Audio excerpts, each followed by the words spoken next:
Good morning. This is Fanta Kamara.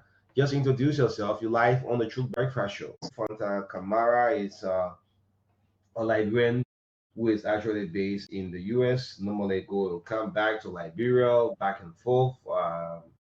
She's a well-seasoned, good communicator. Yes, a disruptive global leader with nearly 2 decades of experience spanning global technology operation. And I think her profile is actually okay. Yes, I think I'm seeing her through. Yes, live coming through. Yeah, okay, I'm watching you live now. Yes, go ahead. I think you're okay now. Good morning, everyone. Can you hear me now? Yes, very loud and clear. I say it's 9:15 Monrovia. You should be about 8, 7, 6, 5, 5:15 a.m. depending on the state you are in. Good morning. Yes, good morning. It varies, absolutely, but you're just about right, East Coast. Okay. Yeah, so just introduce yourself. Liberians want to know who actually is Fanta Kamara. Man, Fanta Kamara is a Liberian girl who propagates Liberia first, always, every day, and never suspending that. Whatever decision we make, whatever engagements we do, if we do not propagate Liberia first and Liberian first, we should essentially not be speaking, because it's absolutely the time for that. We're in very urgent times. The state of our nation is in complete deterioration, and there is absolutely no space for being politically correct. We have to demand justice for those who are in desperate need of it. And the issue that I mostly care about addressing today is the rise, or the epidemic, I should really call it, of the rape and gang sodomy that has gripped our country. It's as if Sodom and Gomorrah has returned, and it has chosen West Africa, specifically Liberia, to target. The increase in sexual violation, the heinous crimes against young children. We're talking babies that are 8 months old, so toddlers, babies who cannot even walk, to young girls as 3 years old, 4 years old, 5 years old, who are dying from these rape from grown adult males. And then you throw the younger boys into that situation. It is just a disastrous situation. And I think nothing else is more important right now for us as a nation to focus on than this issue, because it truly speaks to the soul of who we are as a people. The fact that we accepted it and normalized it is disgusting, and we need to address it. Yes, we need to address it. Thanks for joining me in this. I thought I was alone. I started this almost a week ago. Why is it? This is not the country we knew. This is not the kind of Liberia that we know about, that someone will be sodomized. This issue of the rape issue, I've been hearing about rape, but sodomizing men, why would men want to go among men? Some people feel that it's not something we should discuss on the air. It needs to be discussed. This is not good for our nation. Let's hear you again. Again, thanks for joining me on this one. Yeah, no, absolutely. I applaud you for lending your voice and amplifying this issue, because we really need to take it a step further. The fact that we have normalized, oh, it's just another rape. Oh, it's just another rape. Oh, it's to a little girl, but the family don't have money. It's a poor family. It seems as if this is ritualistic, and it's targeting the impoverished and the marginalized. And what does that say about us as a society when we cannot protect the most vulnerable amongst us? What type of people, forget administration, forget politics, what type of people does that make us when we have accepted something as heinous as the violation, being predators to children? It's one thing if you're a gay man and you want to do gayness with you and your adult friends. You are gonna go meet God. That is up to you. When it comes to children, it's where I have no chill. And I think us as a nation, we should be enraged. We should be outraged. And we should absolutely take to the streets and demand justice for these victims. We're talking, there's a 15-year-old boy still laying in the hospital. He cannot even defecate without defecating blood.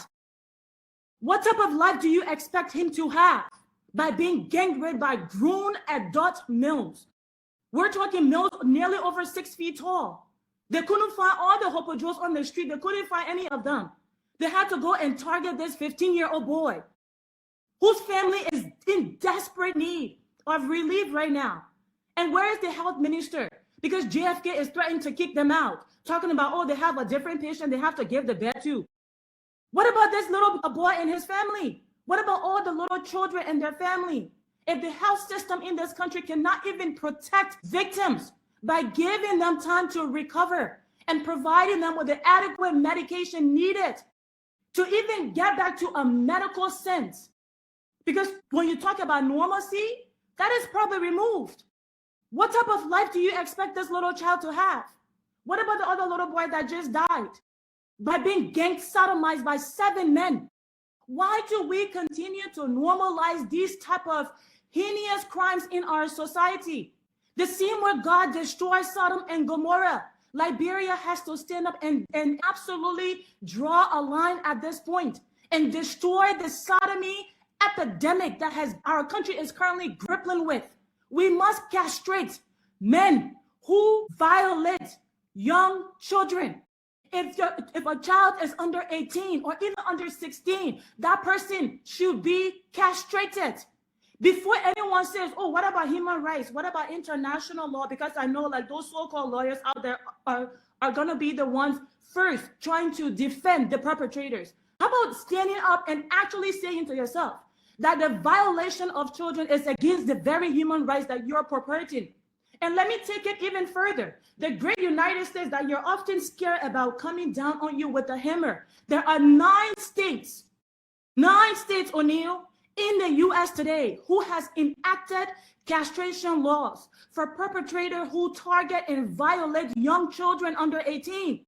From California, Florida, Wisconsin, Texas, Louisiana, the list goes on. I'm not talking about they're just thinking about it. I'm saying they have enacted it. It's on their books today for grown adults who violate children.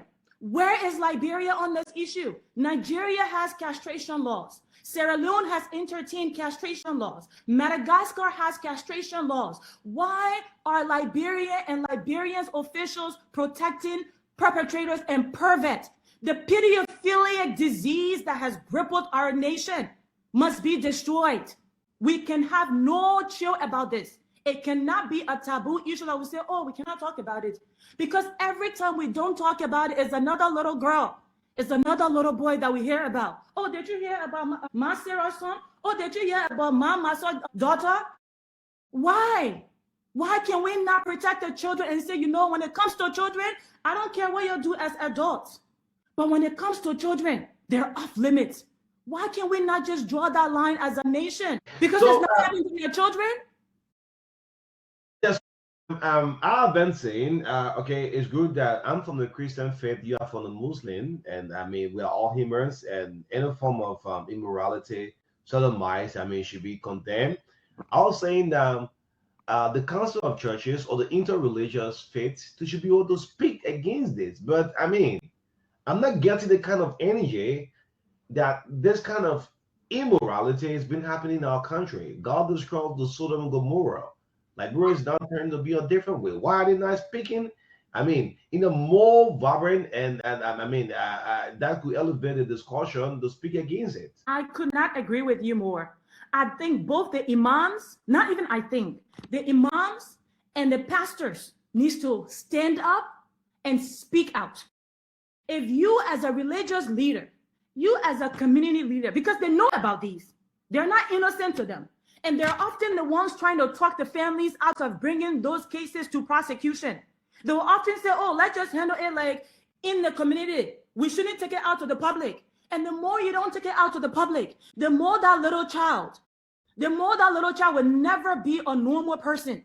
Because some perpetrators have the audacity to violate sometimes the same child. They will continue to violate them for years. And you religious leaders, imams and pastors, it is your obligation put on you by God, instilled upon you by the Almighty, to stand up and lead your communities spiritually down the right path.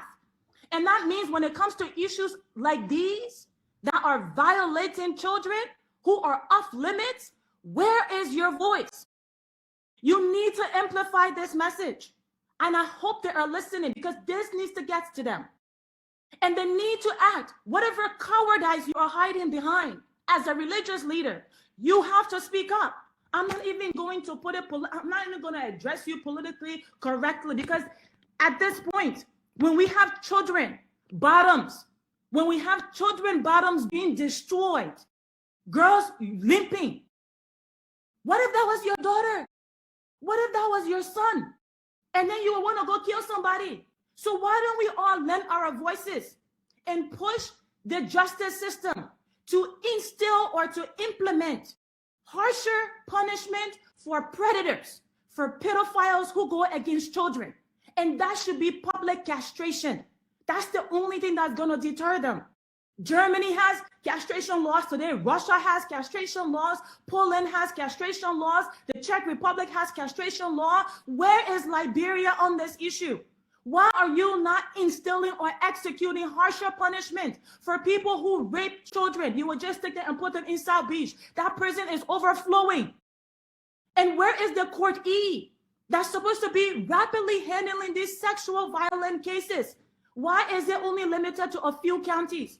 Are you saying the children in Bapolu does not deserve swift justice? Are you saying the children in refugee does not deserve swift justice? Are you saying the children in Maryland does not deserve swift justice? Court E should be expanded across all 15 counties. Look, O'Neill, our conviction rate in this country is 2%. How is it that 98% of perpetrators get to walk? Because the justice system allows them to. This is not a one person or one party or a one community issue or a social issue. This is not a class issue. This is a Liberian issue. All Liberians need to galvanize around this issue. We need to lend our voices and ensure that it's eradicated from our society. If we cannot secure the future generation, these are young boys and girls who are supposed to be leading Liberia into the next millennium. How are they supposed to do that when they cannot even function as men and women? Do you understand the type of mental impact it's going to have on their ability to even function in society? We see all these young people on drugs today, and we wonder, oh, why are they taking drugs? This was an A student in school. Have you ever asked a little girl what happened to her? Why she ended up in the graveyard? Did you ever ask her what exactly happened to her? Or what about that little boy? Did you ever sit him down to say, hey, John, why are you acting this way? Open up to me, John. Tell me what happened to you. Because most of them have been abused, but we hide it. For example, a few weeks ago, an 8-year-old girl went to school. To a Christian school. She was violated, raped. This was a bubbly little girl, and this was in the news, so public information. She was raped. The little girl came home limping. She couldn't even walk. And her mother was so devastated, asking her, what happened to you? What happened to you? What happened to you? She finally revealed it. The mother went to the school demanding that the principal answer to why her child had been violated under their watch. You know what the mother and father at that school told the mother? Oh, let's just leave it. Let's just solve it here in the community. Why will you continue to deprive victims of justice? And where are the mothers? Not because this is not your child, that you haven't said anything about it. Where are the mothers? Where are the grandmothers? Why are you not tying your lapa and getting on the streets? Why is it that when it comes to issues that are nonsensical, you will be rolling down on Broad Street? But issues that are affecting blatant issues, you can see it in broad daylight. Children bleeding. Where are the mothers?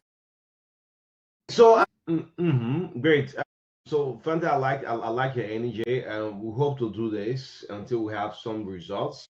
This is not about politics. This is not about Unity Party. This is not about CMC. This is not about the CDC, the LPP. This is a national cause for every Liberian. So I'm yet again, I was looking out just quite recently, boys, other mice, another boy in the Broadville. So I repeat, seven men sodomized a boy. And I'm yet thinking, we also have the NSA deputy who also went on. Police is still yet to find the two other person. The kid is at JFK there. All of these groupings, they are still yet not issue all of that release to condemn it. Everybody, we are so selective, the advocates that we do in our country. This is just on the camera. Thinking about the one that is beyond the camera. I'm a bit confused. Yeah. Yeah, it's frankly sad. And you know, just a few days ago in speaking like with the IG, some of the concerns that he was experiencing was the lack of forensic capabilities to do DNA. He mentioned that LNP needed training to do DNA testing, and in fact, they didn't have the machine. But then through my research, because this is something that has just that for me, this is where I draw the line. I have no chill when it comes to these type of issues.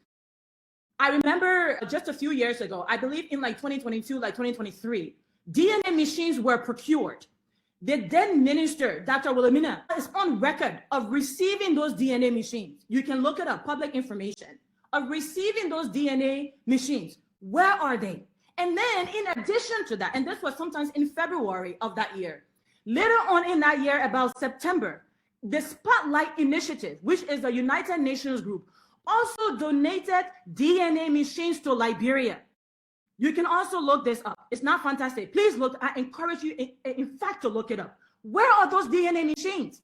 If it's the lack of know-how on how to process those samples, why can you not bring in a trainer to train men and women in law enforcement and the medical space when it comes to conducting rapid and swift DNA testing? That is not an excuse. I know the resources are shut, and the LNP should really be getting more resources. When you talk about a budget that is 1.2 billion and bulk of that goes towards the increase of legislators' salaries, who are just sitting there and just literally getting fat off of the people dollars and following their gut and building their fences like they are kings and queens, it's disgusting. The LNP should get more resources, and the IG should demand that forensic capabilities be a top priority. If you cannot have these tools, if you don't have these tools, how do you expect to process these samples? And where's the health minister? Why are they not calling for these machines?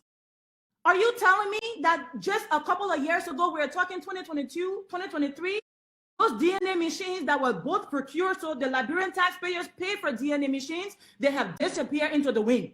The UNC. Let me add up to this. Fast check is very important. Please do. In 2021, multiple independent reports indicated that the government of Liberia, through the Ministry of Health under then Minister Dr. Wilhelmina L. Jala, brought what was described as Liberia's first, I repeat, let's take this over. In 2021, multiple independent reports indicated that the government of Liberia, through the Ministry of Health under the then Minister Dr. Wilhelmina Jala, brought what was described as Liberia's first DNA machine into the country.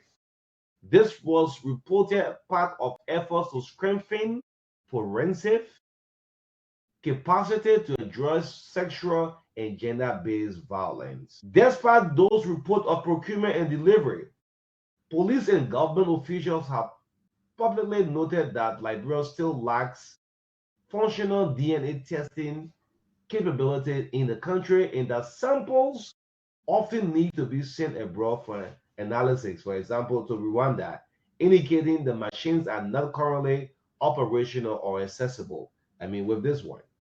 Can you imagine? Can you imagine that? Just imagine, right? Just imagine. And I feel sorry like for the IG. Just imagine like the IG saying, Sierra Leone, I beg you, man. You get DNA lab there. Can I pay you your DNA lab? Sierra Leone say no. Ghana, I beg you, man. You get DNA lab. Can we pay you your DNA lab? Ghana say no. Okay. He tried all the ECOWAS countries. He had to go all the way to Rwanda to say, yeah, boy, I beg you, man. Like the kind of situation we're in a desperate situation.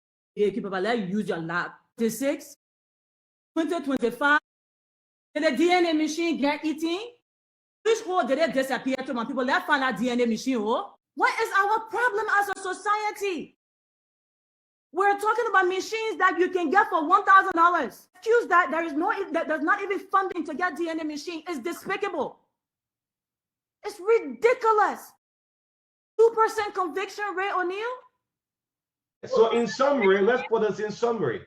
The DNA machines were reportedly received in Liberia during Dr. Wilhelmina Jara time as health minister as part of efforts to strengthen forensics. There is no clear evidence that those machines are currently functioning or in regular use for DNA analysis in Liberia's medical and legal system, and authorities are continuing to rely on sending samples abroad. Let's send samples abroad, I mean. Where is the health minister? IG Komen should be very, very irate about this. The Liberian Senate should be irate about this. The Liberian House of Representatives should be irate about this. Liberian executive should be irate about this. The Liberian Press Union should be irate about this. We're supposed to be the voice of the voiceless. The press is supposed to be the voice of the voiceless. Where is the accountability for children who cannot even speak? Where is the accountability for families who are hesitant to come forward because they fear ramifications? They fear that the very system that is supposed to protect them, that system is going to turn against them. Imagine recently, even with the case of the 15-year-old boy, the Peter Bonjala case. Imagine a kid living in the community with you. The neighbor going to your house every day, helping you to like clean your house. Not knowing you've been planning for him with you and your friends. Or knew they injected that little boy with drugs. When they injected him, they threw him in the back of their car. Took him to Kim Johnson Road, O'Neill. 3 grown men abused him for days. When they got done with him, bleeding profusely, they dropped his body on the beach in St. Clair. Knew that could be your son. But Joseph Bweka, that could be your son. Where is the outrage for this little child? Where is the outrage for these children? How is this accepted in our society and we just normalize it?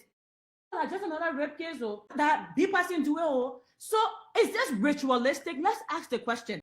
Because me, I don't care for taboo topics when it comes to Liberia. In fact, when it comes to anything, full stop. Is this ritualistic? Is this ritualistic?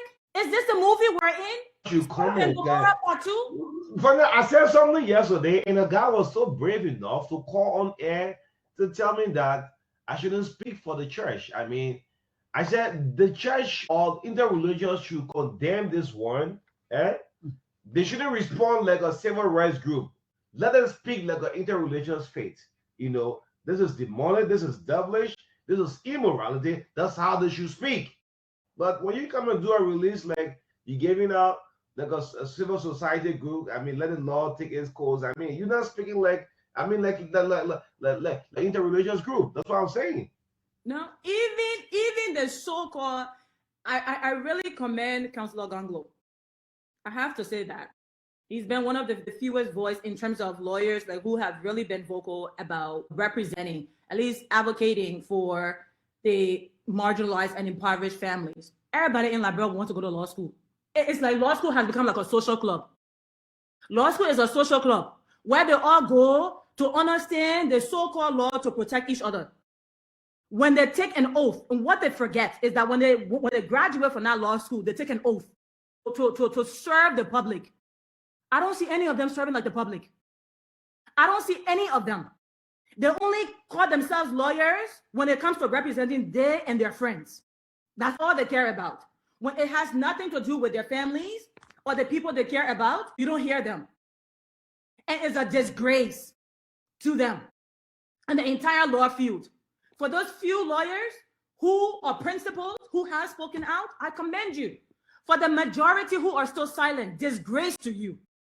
You should really derobe yourself because you don't deserve to call yourself an advocate. You don't understand what that means. To the faith leaders, once again, the fact that you will carve out taboo topics. Oh, we can't talk about this in public. They won't bring shame to the family. What about the destruction that has been put upon that little girl or that little boy? Look at the little girl that was just gang raped in Caldwell. She died after that rape just a few days ago. Where is the outrage from the community? Where is the outrage from the community? Mothers go through pain, 9 months, carry that child. You deliver in the worst pain known to mankind. Where are the mothers? Why are we not on the streets protesting? And you see, they started with the drug epidemic. Now it's the sodomy and rape of children. Why they can't do it to each other? Why must they continue to target the poor people who can't even find their daily bread to eat? Liberia annually exports $1.3 billion of resources. Yet we cannot find the money to buy $1,000 DNA machine or even $5,000 DNA machine. We need to hear from the general minister. Why would you, faced with such a crisis, not be speaking out? Not be activated? Where is the courage in you to speak out? Where is the voice of the general minister? I don't hear her. And then she had the audacity to tell the family that, oh, yeah, the little boy, because JFK said they can't keep him any longer, that they have to send him home, knowing the type of scrutiny that little boy was faced and his family when they returned to that community. There should be safe homes. She had the audacity to tell the family that, oh no, the safe home we have right now, the home are full, no space in the home. What are you doing with the general budget? What are you doing with the general budget? Where is the health minister? Why would JFK be pushing such a victim of the hospital? Because they got someone else who wants the bed. Is that little boy not a victim? Is that someone else who wants the bed better than him? What type of people have we become? How sick are we as a society? Who are you as a people? Do you support these ritualistic acts that these sexual deviants have brought to our doors? You just how God destroyed Sodom and Gomorrah. If Liberia is not careful, the type of destruction that is coming for us, it will be something that will be worse than what God did to Sodom and Gomorrah. Because we can all claim to be people of faith, Christians and Muslims. We claim to be people of faith. Where is the outrage? Because this is not God's work. And Christians and Muslims who purport to be people of God, you should stand up against this. Stand up against this heinous, devilish crime against children in our society. You should be the first line of defense when it comes to defending the community. I don't see your defense. I don't see the defense from the press union. I don't see the outrage from the executive mansion. I don't see the outrage from the health minister. I don't see the outrage from the LNP. I don't see the outrage from the lawyer union. I don't see the outrage from Liberia. Why is it? It's so easy for us when it comes to politics. We are so easily manipulated. We jump on the street. We kill ourselves. But when it comes to protecting our households, we don't have the courage. We lack the courage. We are such cowards. Where are your balls? My co-host Johnson, yes, you have a question for Yes, I have a question. So going forward, she has said all for going forward, with the kind of silence, like you listed all of the people with the kind of silence from national government and other authority. I want to ask her what you foresee in the coming years to come, and because happened with a 14-year-old boy, it is still on, and we saw another 17-year-old boy, and two of them cases two cases that came up, but there are some in the hiding. What you foresee in the coming years if Liberians stand up? This is it's sad that I have to appeal, but this is my appeal to the communities. Because we live in the community, we know these people. And it's so sad because you saw in the comment section, when Martin broke the story, when Martin Colley broke the story, you saw in the comment section, oh, let me will, the hell they can do, speak up.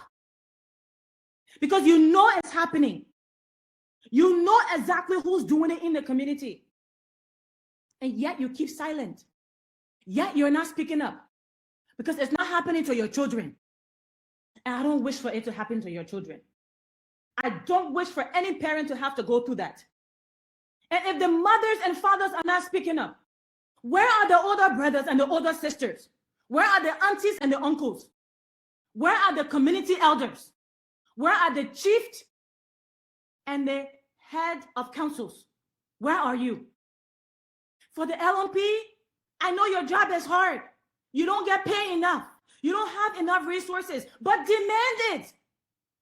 Do not be political when it comes to this issue. You serve the Liberian people, not the Unity Party or the CDC.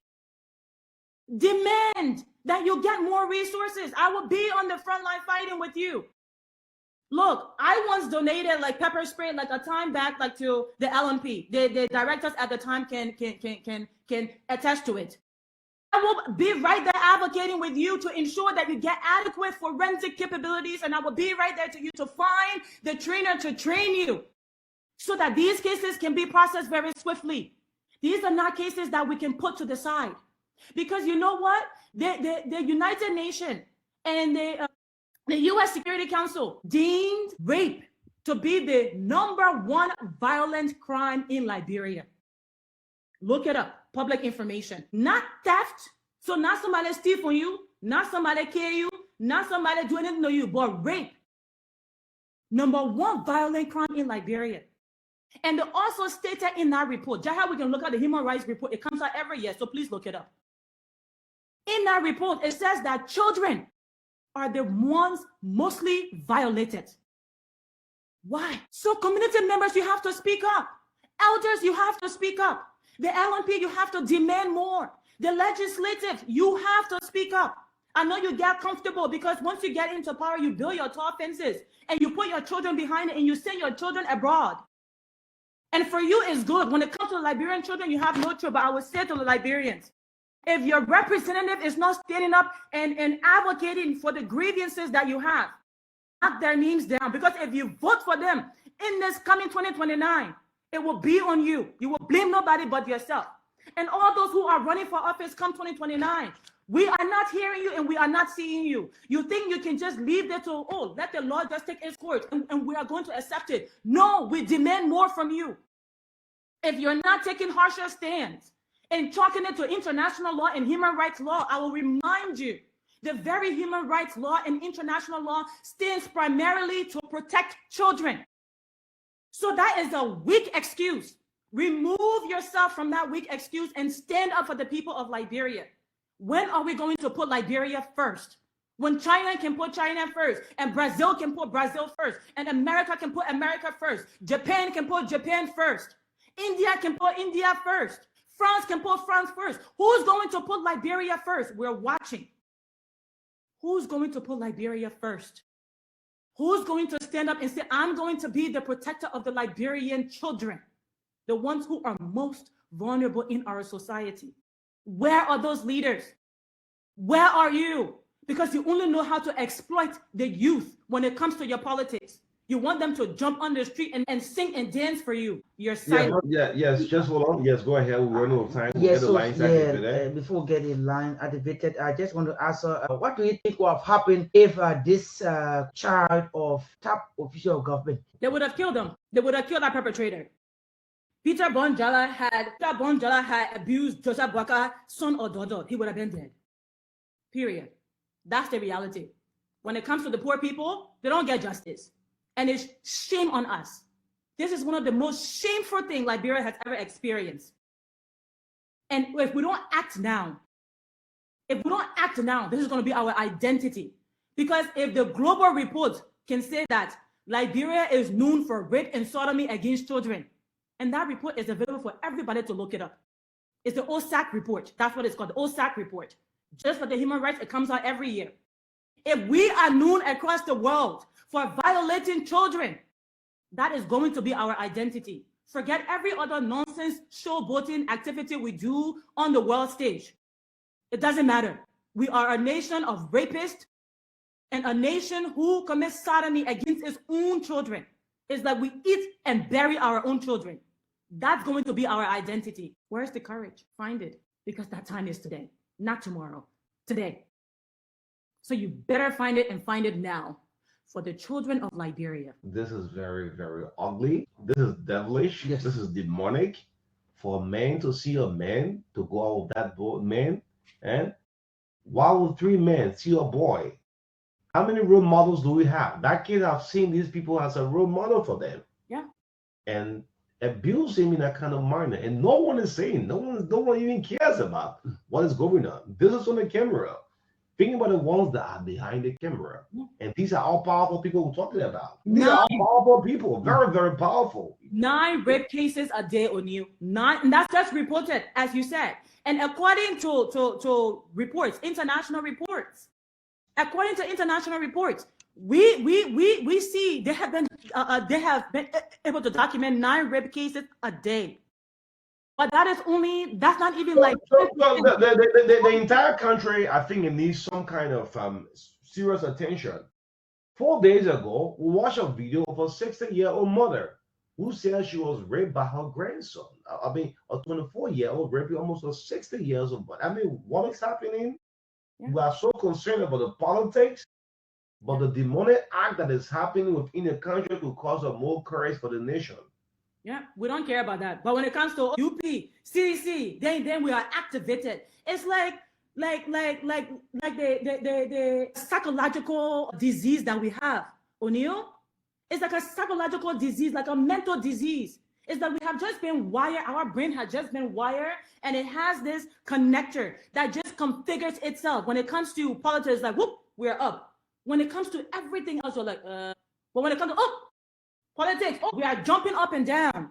We get drunk out of our minds to discuss politics, but we cannot discuss the heinous and devious crimes happening right in our own homes. We will sell our children for politics. That's where they swear us. That's where. 265 is the line you can call us on. Let's hear from you. Let's interact at least for a couple of minutes. Good morning. Good morning. Yeah, hold on. Fanta, are you hearing the caller? Yes, I'm hearing him. Good morning. Okay, great. Go ahead. Please go ahead. Thank you. Good morning. Thank you. Mokos. Good morning. Morning. Okay. Thank you. Good morning. Good morning. You're live. You're live. Go ahead. Listen here. Thank you. Stay talk. Listen. Let's take 2 more calls. Yes. Then we'll go back to Fanta. 4 minutes up to 10 o'clock. There's a breakfast show, but 10 we should be out. But fella, you listen up to the calls. Let's run it the next 4 or 5 minutes we have. Go ahead. Pertaining to the caller who said if we have any plans in the United States to go protest at the Capitol, you living in Magibi, why are you not protesting at the mansion? Like, trust me, I want to make this very clear. Fanta Kamara is not in the United States because she is an economic migrant. Fanta Kamara is in the United States because of the civil war that the same greedy people brought to Liberia. I lost my childhood along with so many other Liberians, along with so many of my generation who don't even have baby photos. We are not here on our will. We're not here because of, we are here because we were driven from our homes. We were hunted, our homes were burned down. So I'm not going to go and hold another country government responsible for the crimes in my nation.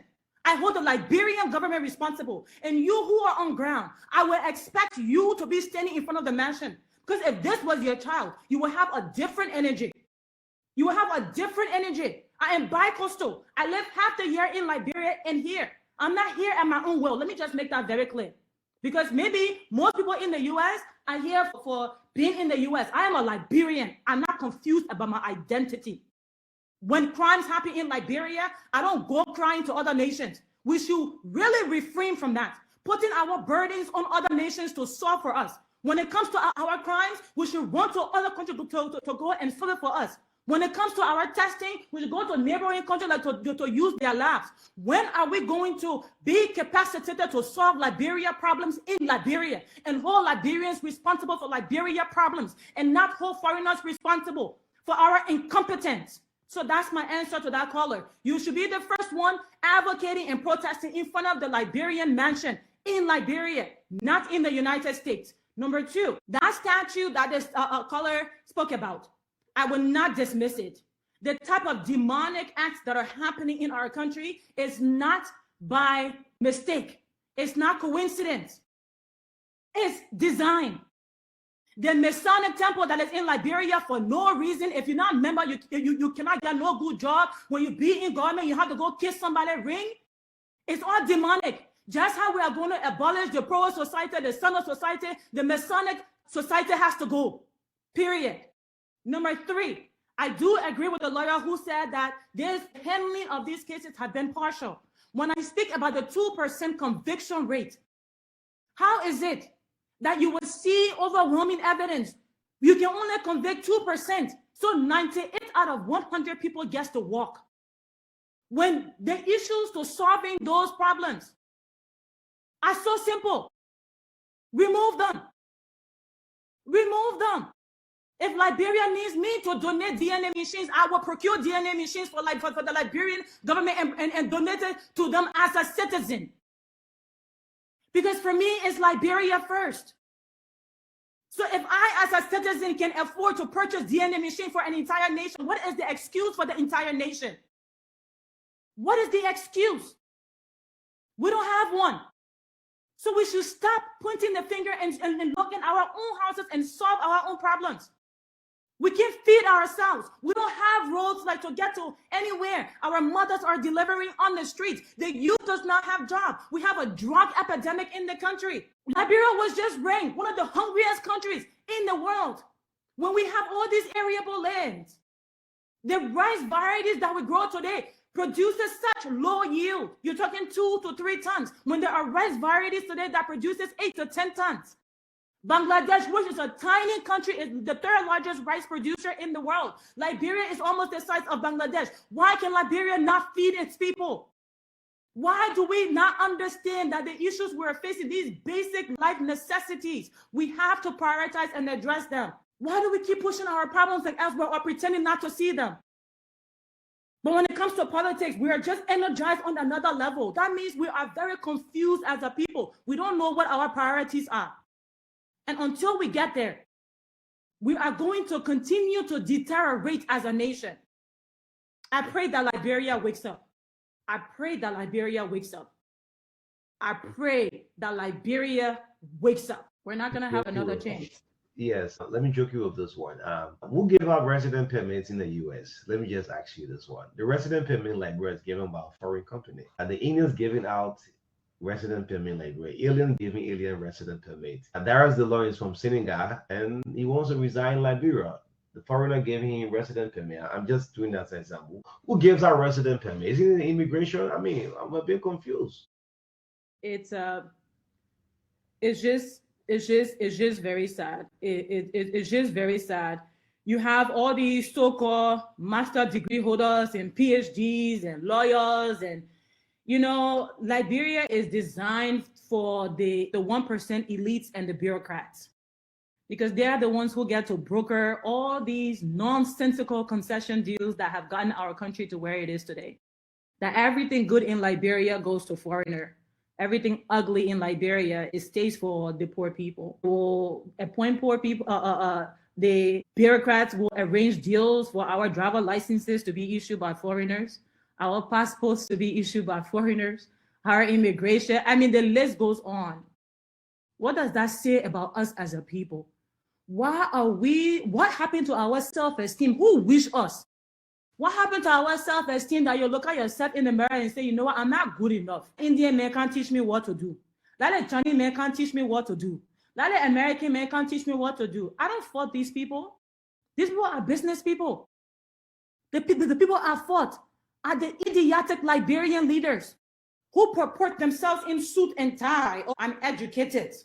I have a suit and tie. I have big words just to confuse the people.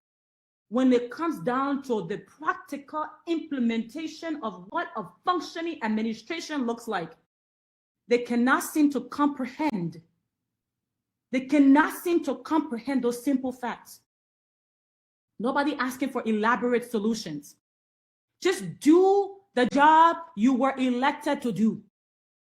Be sensible, be better. And one more thing, I would say this, in a country that is 80% youth, if the youth does not wake up and ensure that we identify a sensible and principled youth leader and allow these gerontocratic, these old grandpa near retirement age leaders to continue to lead us, they will continue to lead us to their graves because they are closer to the graves than we are. Let me put it bluntly. We have a future that we have to work towards. They don't have no future to work towards. That own your life may finish. When you pass this, now your life is finished. You are still in your 20s, 30s, 40s, you better wake up. We have to find a leader so we can gather around and support that person. so they can understand what it means to function in the digital age, what it means when it comes to technological advancement, what it means that a 60% unemployment rate among the youth is unacceptable. They don't understand that, so they cannot make domestic policies or implement domestic policies to affect those changes. The level of transformation that we require for the digital age, they cannot comprehend that. Most of them don't even know how to turn on an iPhone. How do you expect them to function in this digital age? Yet you continue to be energized to support them, standing and doing their bidding. You need to wake up and stop being exploited and understand that we are the most powerful. We are in the majority. If we do not roll up our sleeves in this coming election, throw our names in the hat and run for office so we can get rid of them, we are going to have nobody to blame but ourselves. It goes beyond talking. For me, I don't just talk. I'm a talk and do. So I'm going to talk. Come 2029, I'm running for office. Are you running for office? Everyone out there to run for office. If you are principled, run for office. Do not allow these 60-plus-year-olds to continue to rule us. They don't have sense. Their brain has declined. Medically, scientifically, when you reach 60-year-old, just how like when you're growing as a young child, your brain is forming. You get to a certain stage, right? It's peaked. When you reach 60-year-old, your brain is declining. The leaders we have right now, their brains are in decline. We are still peaking. They are in decline. It doesn't work. Yes. I mean, this was quite interesting. I'm going to plan this another time, probably maybe next week, and just talk so many national issues. It's good that you have said you will declare your intention 2029. That's very good. I don't know which district or which county you think so to do, but just get us informed. They will know. But any final words we try to take leave of you? Liberia must put Liberia first. Liberia deserves to be led by sensible people. People who are just practical, people who don't dive into the complexities of issues, like people who don't try to solve simple problems in a very complex way. People who look at a problem and can identify practical solutions. Problem A, problem B. This is the solution, problem C. If we are not activated as a people and open our eyes, as a Nigerian can say, shine your eye. Shine your eye. That time is now. We are in urgent times. We don't have time to wait for another 6 years, another 12 years. It's not going to work. We have to wake up today. Our nation is grappling with Sodom and Gomorrah. We have to burn it to the ground. Period. Thank you so much, Fanta Kamara. It's wonderful having you on the show this morning. Let's hope you enjoy the rest of the day as we are to go out there. Let's have a wonderful time, and we'll be back somewhere next week. We'll show you another time. It's been great having you on the show this morning, Fanta. Thank you, O'Neill and Johnson, for having me. Thank you, everyone. We really need to wake up as a people. Thank you.